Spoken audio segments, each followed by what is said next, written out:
తెలంగాణ వ్యాప్తంగా అన్ని ఏదైతే అన్ని యూనివర్సిటీలో వైస్ ఛాన్సలర్లను భర్తీ చేయాలి, అదేవిధంగా టీచింగ్ నాట్ టీచింగ్ పోస్టులను భర్తీ చేయాలని మేము శాంతియుతంగా ధర్నా చేస్తుంటే ఈరోజు పోలీసు వాళ్ళు అక్రమంగా భయపడలేరు. ఎవరైతే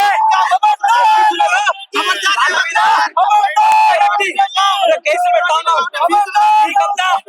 కాంగ్రెస్ పార్టీ గుడి అంత వేయాలనుకుంటే కాంగ్రెస్ పార్టీ కళ్ళు వేసుకో, నీకు యూనిఫామ్ సెట్ కాదు ఏమడుగుతున్నాం, మనం కేసులు పెడతావా పెట్టు.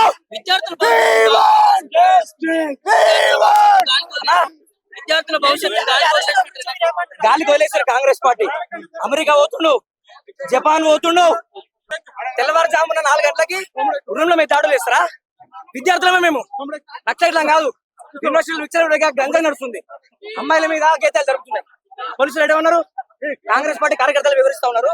అంతుంటే కాంగ్రెస్ పార్టీ కండు వేసుకొని పనిచేయరు పోలీసులు అందరూ. అధికారం ఏ పార్టీ శాశ్వతం కాదు. ఈరోజు ఈ పార్టీ ఉంటది, రేపు ఇంకో పార్టీ ఉంటది. ఖబర్దార్ పోలీసు ద్వారా కాంగ్రెస్ పార్టీ గుడిగం చేయాలనుకుంటే ఇరగొట్టారు కాళ్ళు, ఇరగొట్టిరే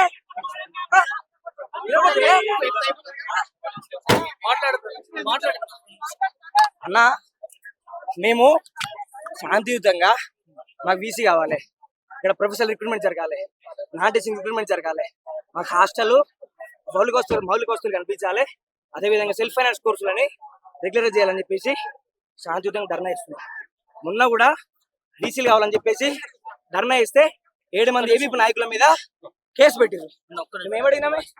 మన సంఘ విద్రోహ శక్తులకు మారినామా, లేకపోతే ఏమైనా ధ్వంసం చేసినామా? కేవలం కాంగ్రెస్ పార్టీ పూజిస్తున్నందుకు